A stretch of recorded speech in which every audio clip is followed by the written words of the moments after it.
하나님 사랑합니다. 여러분 주 안에서 사랑합니다.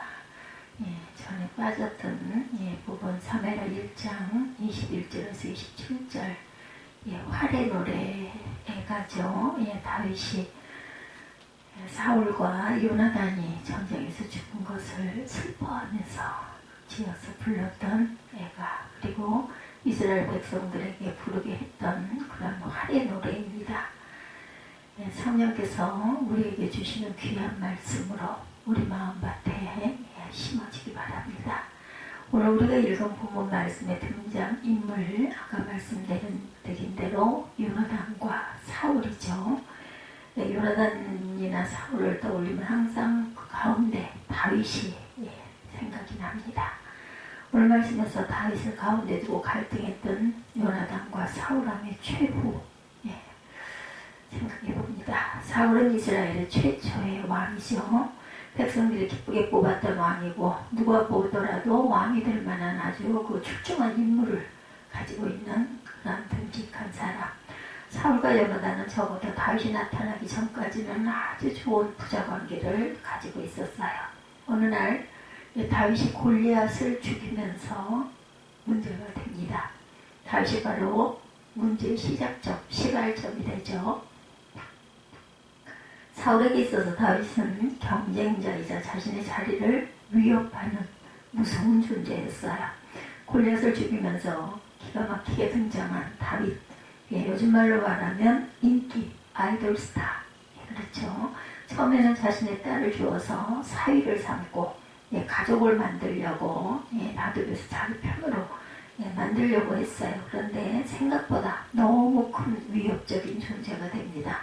사람들은 다윗에게 열광하기 시작했고, 사울이 천천히면 다윗이 만만이다, 이런 노래가 블레셋과 전쟁에서 이기고 돌아올 때 이런 노래가 유행을 하면서 사울이 이거 안 되겠구나, 제거를 해야겠구나, 이런 생각을 하게 됩니다. 불안이 찾아오죠, 사울의 마음에. 여러분, 염려와 근심, 불안이 사단입니다. 그것이 마음의 평강을 잃게 하는 그런 그 시발점이라는 것, 원흉이라는 것을 잊지 마시기 바랍니다. 밖으로는 블레셋 족속과 아말렉 족속이 늘 이스라엘 왕국을 위협하고 있었고, 지방의 권세에 있는 부족장들을 제대로 그 바람에 장악하지를 못했어요. 아직 제대로 된 국가 체계가 잡히지 않았기에 왕권이 위태로 왔습니다. 언제 무너질지 모르는 불안감, 이 또한 사울의 마음에 항상 깔려 있었던 거죠. 그 와중에 사무엘 선지자에게도 이제는 버림을 받았어요. 하나님과의 관계가 깨진 거죠. 결국 사울은 그런 복잡한 상황 속에서 급기야 이 위기를 벗어나기 위해서 경쟁자인 다윗을 꼭 죽여야 되겠다, 이런 결심을 합니다. 다윗만 없어진다면 모든 문제가 해결될 것이고, 사울 왕가가 계속 대를 이어갈 것인데, 이렇게 요나단 같은 아주 그 듬직한 왕자도 있고, 그렇죠. 그런데 답답하게도 아들은 아버지의 마음을 아는지 모르는지 다윗과 세상에 둘도 없는 절친이 됩니다. 아버지의 적과 친구가 된 거예요. 아버지가 죽이려고 하는 원수가 될 수 있는 그러한 다윗과 아주 친한 사랑의 관계가 됩니다. 아주 이런 다윗만 없었다면 자연스럽게 왕의 자리를 이어받을 수도 있을 터인데, 사울이 그토록 다윗을 죽이려고 했던 것은 아들 요나단에게 왕권을 잘 물려주기 위해서였던 거죠. 사울은 왕을 할 만큼 했어요. 40년이나 자리에 있었기 때문에. 문제는 아들에게 이 왕권을 무사히 물려줄 수 있겠는가, 이게 문제였던 거죠. 역사는 언제나 승리자의 입장에서 쓰여집니다. 성경 역시 다윗을 중심으로 쓰여졌고, 우리도 대부분 다윗의 관점으로 성경을 읽게 됩니다. 다윗이 승리자죠. 그리고 공의와 정의를 행하려고 하는 하나님을 닮은 그런 자예요. 지금 오늘 말씀을 실패한 사람들의 시각으로 한번 바라봅니다. 다윗의 그늘에 가려 요나단에 대해서는 우리가 잘 알지를 못해요. 사실 요나단은 다윗이 등장하기 전까지 아주 용맹스러운 장수였죠. 사울은 거의 평생을 전쟁터에서 살았고 요나단도 어렸을 때부터 그 전쟁터를 따라다니면서 잔뼈가 굵었어요. 오늘 읽은 본문 말씀에서 사울과 요나단을 이렇게 묘사하죠. 22절에 원수들을 치고 적들을 무찌를 때 요나단의 활이 빗나간 일이 없고 사울의 칼이 허공을 친 적이 없다. 이용과 먹어못친 아버지와 아들이 다윗 때문에 서로 갈등하게 된 것입니다. 이들 부자는 결국 비참한 최후를 맞이하게 됐어요. 블레셋과 전쟁을 하던 중에 사울과 요나단은 같은 장소에서 죽게 되죠. 이들의 슬픈 결말을 이야기하고자 하는 것이 아니고 이들 부자 간의 애증, 사랑하면서도 부러워하고 그 모습을 통해서는 우리의 모습을 또한 바라보게 됩니다. 아버지라는 단어를 떠올리면 여러분들 어떤 생각이 드십니까? 대체적으로 제 나이 정도 되시는 분들은 한결같이 아버지에 대해서 비슷한 자화상을 갖고 계실 거예요. 무뚝뚝하고 애정 표현이 아주 설고 잘하지 않고 고집스럽고 권위적인 모습, 그런 아버지. 그렇죠. 특히 아버지와 아들의 관계는 대부분의 경우 애틋하거나 친밀한 관계이기보다는 애증의 관계들이 많이 있습니다. 하나님을 아버지라고 고백할 때 그렇게 기분 좋게 느낌이 들지 않는 경우도 있을 것입니다. 왜냐하면 아버지와 아들 사이가 그렇게 정다운 사이가 대개는 아니기 때문에 요즘은 그렇지 않습니다. 제 연배 비슷한 1960년대, 70년대 그렇죠. 이때 아버지와 아들과의 관계가 그랬어요. 심리학자 프로이트는 오이디푸스 컴플렉스라는 것을 주장했는데 쉽게 설명하면 이들은 아버지에게 묘한 경쟁심을 가지고 있고 결국 아들은 아버지와 불화할 수밖에 없다는 뜻이에요.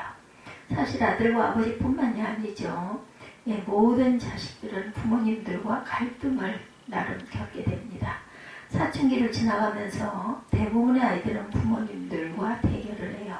세상에서 가장 가까운 관계, 가장 친밀하고 의지해야 할 관계가 부모와 자녀 간의 관계인데 정말 아이러니하게도 또한 이 가장 가까운 관계 속에 수많은 상처와 좌절을 경험합니다. 우리는 부모님으로부터 사랑이라는 이름으로 최초의 폭력을 경험했어요. 가장 의지했고 믿었던 부모님들이 때로는 가장 상처를 주는 존재로 변하기도 한다는 거죠. 정말 안타까운 일입니다. 요즘에는 너무 자녀를 과잉 보호해서 너무 버릇이 없고 자기 주장대로만 하려고 하고 교육에 아주 좀 힘이 든 그러한 시대를 우리가 가고 있습니다. 조금만 아이에게 좀 거칠게 굴거나 예를 들어 따귀를 한 대 때리거나 종아리를 좀 치거나 이랬다가는 당장 경찰서로 신고가 들어가기도 한다고 그러죠. 그래서 참 엄한 부모 밑에서 자랐던 저희들이 바라보기에는 기가 막힌 도대체 이렇게 해가지고 자녀를 어떻게 교육을 할 것인가 암담한 생각 밖에 없고 한편으로는 하나님께 맡겨야지 이런 마음이 더 커지기도 합니다. 특별히 요즘 아이들만 버릇이 없는 게 아니라 까마득한 옛날부터 부모님들은 늘 자식들을 보면 못마땅한 점이 보였고 잔소리를 하는 존재이기도 했죠. 그리고 자식들은 언제나 부모님께 한거하고 대들고 집을 벗어날 궁리들을 마음속에 품곤 했습니다. 그런데 지금 요즘처럼 그렇게 드러내놓고 그러지 못했던 것 차이가 그 차이가 아닐까. 좀 더 대담해지고 적극적 자기 표현을 하고 내 인생은 내 것이다 라는 주장이 강해진 게 요즘이다 이렇게 생각을 하면 될 것 같습니다. 역사와 이런 궁리 가정 불화 전통을 갖고 있는 가정 불화 이것이 흘러내려온 50년대 60년대 정말 먹고 살 것이 없어서 허덕거릴 때는 거기에 집중하고 몰두하느라고 좀 부족했는데 70년대가 넘어서면서부터는 이 갈등이 점점 커져서 지금은 자녀를 너 이렇게 해라 저렇게 해라 이런 얘기 감히 할 할 수가 없는 시대가 되어버렸죠. 이 세상의 모든 자녀들은 전부 불효자일 수밖에 없고 모든 부모들은 잔소리쟁이일 수밖에 없다. 벌써 제가 뭐 좀 이렇게 얘기하려고 그러면 요즘에 카톡들 많이 하시잖아요. 제 아들에게도. 그러면 저는 버릇이 돼서 그런지 모르지만 기승전결이 있습니다. 무슨 일이 어떻게 해서 일어나서 어떠했고 이렇게 돼서 이렇다. 너는 의견이 어떠냐라든지 이거 좀 이렇게 해줬으면 좋겠다. 그럼 좀 길어요. 그죠? 뭐 예를 들면은 왜 어디서 무엇을 어떻게 뭐 이런 식으로 늘어놓다 보면 최소한 6줄 정도가 되죠. 아무리 짧게 한다 해도. 그럼 벌써 안 본대요. 길어서. 그냥 아니 뭐 이렇게 표현들을 많이 하니까 부모님 속을 한 번도 안 썩이고 자라난 자녀들이 없겠죠. 그러나 그렇게 자라는 사람들 역시 부모가 되면 자신이 부모가 했던 이야기들을 똑같이 반복하는 길을 가게 된다는 것. 아이들에게 잔소리라는 걸 배우자가 또한 보게 되면 아유 좀 그만 좀 하지 이런 마음이 더 들 때도 있어요. 거꾸로 그죠? 어떨 때는 놀라기도 하고요. 엄마들의 잔소리 레퍼토리가 너무나 똑같아요. 어느 집이나 보면 비슷합니다. 그냥 내용만 비슷한 게 아니라 표현하는 방법이나 말투까지 비슷해지죠. 어린 시절 제 어머니는 어떻게 했었나 제가 가끔 내가 이렇게 참 잔소리를 많이 하네. 저도 또 스스로 느낄 때가 있어요. 왜 안 하니까 자꾸 반복을 하게 되는 거죠. 우리 엄마는 나에게 어떻게 했나 이런 생각을 제가 이렇게 나이가 많이 들었음에도 불구하고 그렇게 해보게 돼요. 항상 저는 제 안에 아이가 있습니다. 제가 지금 이 모습이 아닌 아이와 같은 엄마를 향한 어머니를 향한 그런 아이와 같은 모습에 늘 들어앉아 있어요. 그래서 우리 아내는 저의 아내, 이 아내는 아이도 있고 소녀도 있고 그리고 멋쟁이 아주 그 첨단 유행의 첨단을 갖던 그런 그 모습에 그 처녀도 들어있고 아가씨도 들어있고 그리고 새댁도 들어있고 그런 것 같아요. 제 나이는 잘 느끼지를 못합니다. 어느덧 제가 이렇게 됐구나 몸이 불편한 부분을 보면서 그게 참 안타깝고 하지만 제 안에 있는 저는 굉장히 어리고 젊고 활기차고 그리고 소녀 같은 그런 신성을 그대로 지니고 있기도 합니다. 빨리 깨쳐야 할 텐데 좀 이렇게 의젓해져야 할 텐데 그게 잘 되질 않아요. 부모님들이 우리에게 상처를 준 일이 있다면 그 당시 시절 부모님들도 아마 비슷한 경험을 했기 때문에 아팠기 때문에 또 그걸 자꾸 잔소리를 하게 되고 우리를 억압하게 되지는 않았을까 이런 생각이 이제는 들기도 합니다. 부모님들 역시 너무 힘들고 아파서 자녀들에게까지 자신의 감정을 가끔 때로는 그죠? 그 야단을 치거나 체벌을 할 때도 감정이 실리지 않는 잘못된 부분이니까 너는 좀 이렇게 매를 좀 맞아야 된다 해서 예를 들어 회초리 몇 대 뭐 이런 식으로 해야 되는데 야단치고 때려주다 보면은 우리 손에 혈기가 들어갈 때가 있죠. 화가 나서 감정을 자제하지 못할 때도 있었습니다. 우리 부모님들 중에 사랑하는 것이 어려워서 사랑할 줄을 몰라서 사랑을 받아본 일이 없어서 제대로 사랑을 주지 못했던 아마 부모님들도 계실 것이고 요즘엔 그렇지 않지만 70년대, 80년대만 해도 그랬습니다. 하지만 그분들의 삶도 나름대로 어떤 면으로는 우리 못지않게 상당히 많이 아팠겠다 하는 생각을 합니다. 그런 의미에서 가족은 가장 화목하고 따뜻하고 안전한 울타리가 되기도 하지만 때로 우리의 가장 힘든 순간을 함께 견뎌내야만 하는 진리 그 인연의 그런 둥지가 되기도 하죠. 가족과는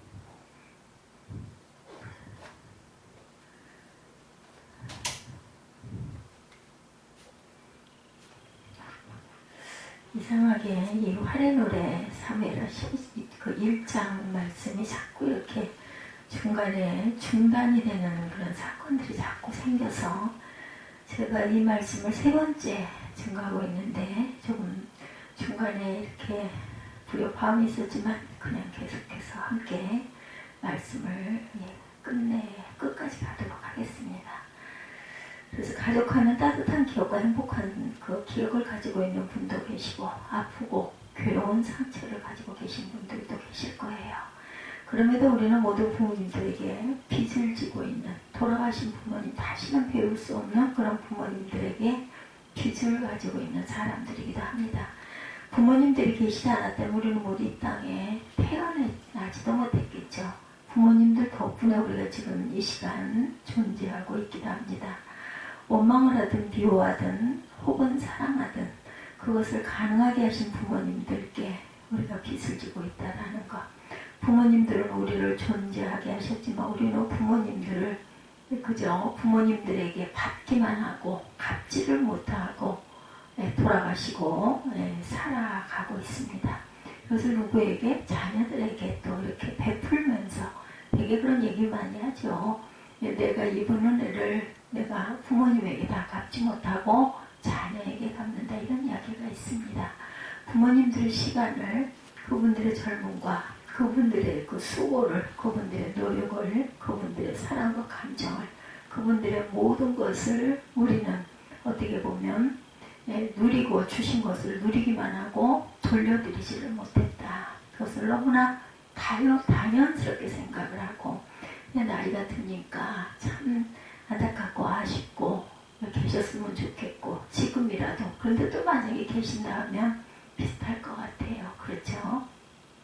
삶이라는 게, 생활이라는 게 그렇게 우리가 생각하는 것처럼 아름답고 보기 좋고 평화롭고 이렇지만은 않습니다. 삶이기 때문에 부모님보다 더 많이 배우고 지혜로울 수는 있겠지만 부모님들께 그래서는 안 됐던 거였죠. 저도 또한 똑같은 경우를 당하고 있어요. 자녀들이 제가 이제 자녀들보다 못하는 것들이 많아요. 여러 가지 기능적인 일, 그 인터넷이나 이런 거, 속도 이런 것들은 못 따라갈 수가 없죠. 그래서 그 무시를 당하게 되면 아주 마음이 아프고 기분이 언짢아집니다. 하나님과의 관계는 과연 우리는 어떨까? 우리를 만드신 하나님, 하나님 우리를 지으셨고 우리에게 숨결을 불어넣어 주셔서 생명을 주셨어요. 우리는 하나님 앞으로 어떤 권리도 주장할 권리가 없습니다. 우리는 우리의 존재를 위해 한 일이 없어요. 우리가 하나님을 선택한 것이 아니고 하나님이 우리를 선택하셨기 때문이죠. 우리가 하나님을 사랑한 것이 아니고 하나님이 우리를 사랑하셨습니다. 그런데도 우리는 끊임없이 하나님으로부터 벗어나려고 합니다. 우리의 모든 것이 하나님께로부터 왔는데 우리의 계획대로, 우리의 마음대로, 내가 원하는 대로, 나 편한 대로 우리 인생을 살기 위해 하나님으로부터 곁나가는 곁길을 잡고 가려고 하죠. 그래서 우리는 모두 다 탕자 인생입니다. 어떤 면으로는. 세상에서 제일 사랑한다던 부모님이 때로는 세상에서 가장 원망스러운 관계가 된다는 것, 아주 아픈 일이죠. 이 원수 같은 관계, 때로는 남보다 못한 이 관계가 그럼에도 우리에게 의미가 있는 것은 무엇일까? 이 관계는 다른 관계와 다르기 때문입니다. 세상의 모든 관계는 갈등이 있어요. 사람이 있고 만남이 있는 모든 곳에는 충돌이 있기 마련입니다. 그리고 그 갈등과 충돌은 해소되지 않으면 관계가 깨집니다. 안 만나면 돼요. 헤어지면 됩니다. 그렇지만 부모 자식은 그렇지가 않죠. 아무리 갈등이 심해도 관계는 깰 수가 없어요. 안 보고 사는 자녀가 있기도 해요. 1년가에 한 번도 찾아오지 않고 몇 년이 지나도 소식이 없는 그런 자녀들도 아마 있는 분들이 계실 거예요. 그리고 그 갈등의 중심에는 부정할 수 없는 사랑, 옛 기억, 기를 때 그 기억은 잊을 수가 없죠. 사울과 요나단은 겉으로 보기에는 둘이서 늘 갈등하고 싸운 것처럼 보여요. 가운데는 다윗이 있고. 하지만 그들은 정말 사랑하는 관계였습니다. 다윗은 23절에 1장 23절에 사울과 요나단은 살아있을 때도 그렇게 서로 사랑하며 다정하더니 죽을 때도 서로 떨어지지 않았구나. 1장 23절 말씀이죠. 사울과 요나단이 생전에 사랑스럽고 아름다운 자이러니 죽을 때도 서로 떠나지 아니하였도다. 그들은 독수리보다 빠르고 사자보다 강하였도다. 장점을 상당히 이렇게 드러낸 그런 활의 노래 1장은 사랑하며 싸우고 싸우며 사랑하는 관계였다. 사울은 요나단을 너무 사랑했기에 자식을 왕을 만들기 위해 그토록 다윗을 죽이려고 했던 것이기도 합니다. 요나단 역시 다윗과 죽고 못 사는 사이이기도 했지만 별개로 아버지 사울을 또한 누구보다 사랑했어요. 아버지를 버릴 수가 없었습니다. 목숨을 걸고 아버지 곁에서 끝까지 자리를 지키며 전쟁을 치르죠. 서로 의견은 달랐지만 위험한 순간순간 꼭 필요한 순간에 그들은 늘 함께했습니다. 그렇게 그들은 전쟁터에서 서로의 사랑을 확인했고 마지막까지 서로 다정했습니다. 너무 가슴 아픈 사랑이 아닐 수가 없어요. 화합되지 않고 하나 되지 않았지만 서로를 사랑했다. 방식에 있어서 서로 맞지 않을 수는 있지만 결국은 사랑입니다. 자식을 지나치게 간섭하는 부모들 역시 자식을 사랑하기 때문이죠. 사랑의 표현 방법이 다르기는 하지만 정말 그 자식을 사랑하기 때문에 간섭을 하고 잔소리를 하는 게 되죠. 때로는 자식에게 너무 간섭하지 않아서 자식을 망치는 것처럼 보이는 부모들도 있습니다. 그렇지만 그 부모들 역시 마음속에 그 자녀는 말 못할 정도로 많은 깊은 사랑을 가지고 있다. 자식들 역시 입으로는 엄마 미워, 아빠 미워, 뭐 이렇게 안 볼 거야, 혼자 살 거야 이런 얘기를 많이 해요. 부모의 마음을 아주 섭섭하게 합니다. 그 마음속 깊은 곳에는 여전히 부모에 대한 사랑은 있을 것입니다. 무의식적인, 인정하지 않고 모르겠어도 그것이 전혀 남과 같은 감정은 아니다. 사랑하지만 서로 소통의 방법이 다르고 추구하는 삶의 방향이 다르고 해결하는 방식이 다르기 때문에 계속해서 어긋나고 부딪히죠. 부모는 자식을 이해할 수가 없어요. 우리가 자라던 시대와 너무나 달라서 자식도 부모를 이해할 수 없습니다. 이해하려고 하지 말고 그냥 사랑합시다. 우리가 하나님을 이해할 수 없어도 사랑하는 것처럼 다 모른다 하더라도 하나님이 나를 낳으셨지, 지으셨지, 내가 천국을 가지, 영원한 세상이 있지, 그냥 이렇게 믿는 것처럼 사랑하십시다. 사랑이 먼저예요. 사랑하면 이해할 수 없어도 용납할 수가 있다. 또 이해하면 사랑한다고 하지만 사랑과 이해는 조금은 다른 것 같습니다. 그 사람 내가 이해해 한다고 그 사람을 다 사랑할 수 있는 건 아니죠.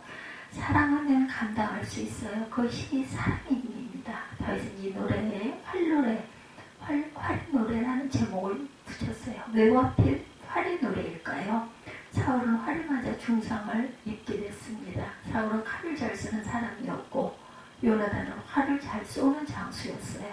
어쩌면 활의 노래라는 것은 전쟁터를 상징할 수도 있을 것이고 이 활의 노래라는 제목을 읽으면서 말씀 한 구절이 떠오릅니다. 시편 127편 4절이죠. 젊은 자의 자식은 장사의 수중에 화살 같다. 사울과 요나단의 관계, 부모와 자식의 관계, 하나님과 우리들의 관계를 활과 화살과의 관계, 화살과 활의 관계로 풀어볼 수도 있겠죠. 자식이 화살이면 부모는 활입니다. 화살은 스스로 날아가지 못해요. 활에게서 힘을 얻어야 날아갈 수가 있죠. 화살은 활에 붙어 있어야 힘을 얻습니다. 화살과 활이 함께 움직여야 기능이 일어나죠. 그러나 활에게만 붙어 있으면 안 되죠. 화살은 활을 떠나야 날아가야 자신의 사명을 완수할 수가 있죠. 화살은 활에 붙어 있어야 힘을 얻습니다. 활에게만 붙어 있으면 안 되죠. 활을 떠나가야 살 수 있다. 할 일을 할 수가 있다. 가정은 자녀들의 활입니다. 가정에서는 자녀들을 잘 품어주어야, 길러주어야 합니다. 가정이 튼튼하면 활이 튼튼하다. 튼튼한 활로 튼튼하게 당겨줘 세워야 활이 잘 나가서 관역에 명중을 합니다. 화살의 기능, 화살의 사명, 화살의 생명력이 살아난다. 자녀들이 아무리 사랑스럽고 좋아도 언젠가는 쏘아서 내어 보내야 합니다. 그것이 활이 된 부모의 역할이죠. 사명입니다. 모든 자녀는 결국 친척, 아버지 집을 떠나야 합니다. 사춘기 시절은 떠날 준비로 가는 기간, 홀로 설 준비를 하는 기간이 됩니다. 홀로 서기 위해 홀로 서서 세상에서 한 몫의 사람이 되고 또 다른 부모가 될 준비를 하기 위해서 지금 그렇게 자녀들은 치열하게 살고 있습니다. 아이들이 자꾸 뛰쳐나가려고 하는 것은 그들이 화살이기 때문이다. 이렇게 한번 이해해 보십시다. 화살의 본능, 뛰쳐나가려고 하는 것, 어딘가로 가고 싶어 하는 것, 잘 품어서 멀리 갈 수 있도록 힘을 실어주는 것, 격려하고 그들의 인생의 방향을 안내해주고 참고서에 노릇을 해주고 결정적인 순간에 또한 원할 때 도와주는 것, 그것이 활의 사명, 부모의 사명이죠. 활과 화살과의 관계는 또한 교회와 성도와의 관계이기도 합니다. 교회가 좋다고 교회와만 머무른다면 건강한 성도가 아니죠. 성도는 교회에서만 성도가 아니라 세상으로 쏘아져 나아가 세상 속에서 그리스도인의 사명을 감당하는 데 사명이 있습니다. 성숙한 신앙인은 세상에서 진짜 그리스도인으로 살아가야 되겠다. 교회에서만 거룩하고 교회에서만 예수님 생각하고 교회에서만 그럴듯한 성도는 아직 온전한 성도가 못 되죠. 교회는 성도들에게 힘을 실어주고 세상으로 나아갈 믿음을 공급하는 곳이고, 교회는 활이라면 여러분은 화살입니다. 이제 각자의 삶의 자리로 쏘아 올려질 때 여러분의 삶의 자리로 제대로 가서 꽂혀야 되죠. 그것이 바로 성도의 본분, 활의 화살의 본분이다. 우리는 사랑하는 하나님께서 늘 부여자일 수밖에 없는 탕자된 우리를 하나님이 받아주셨어요. 오늘도 우리는 주님 안에서 부러합니다. 우리를 사랑하시는 하나님께서 하나님께 늘 부여자일 수밖에 없는 탕제된 우리를 받아주셨고, 오늘도 우리는 주님 안에서 또 부러하죠. 수시로 하나님의 사랑을 의심하기도 합니다. 수시로 내 멋대로 살고 싶고 내 계획을 관철시키려고 하죠. 그렇지만 그래도 하나님이 우리를 사랑하심을 늘 기억하십시다. 그럼에도 우리는 하나님의 자녀이죠. 그럼에도 우리는 하나님과 한 가족입니다. 하나님 오늘 이곳에서 우리를 세상으로 파송하세요. 세상으로 보내십니다. 예배는 파송을 위해 드리는 거죠. 우리는 세상으로 쏘아 올린 사람이 되십시다. 이곳에 머물러 서로 사랑하는 것은 세상을 향해 나아가기 위함이라는 것. 성도는 교회에서만 성도가 아니라 세상 속에서 진짜 성도가 되어야 한다는 것을 잊지 않는 저와 여러분이 되시기 바랍니다. 활의 노래, 오늘 사무엘하 1장 21절에서 27절 말씀을 통해서 부모와 자녀의 관계를, 또한 성도와 교회와의 관계를 활과 화살의 관계로 이렇게 제가 한번 풀어서 여러분과 함께 은혜를 나눴습니다.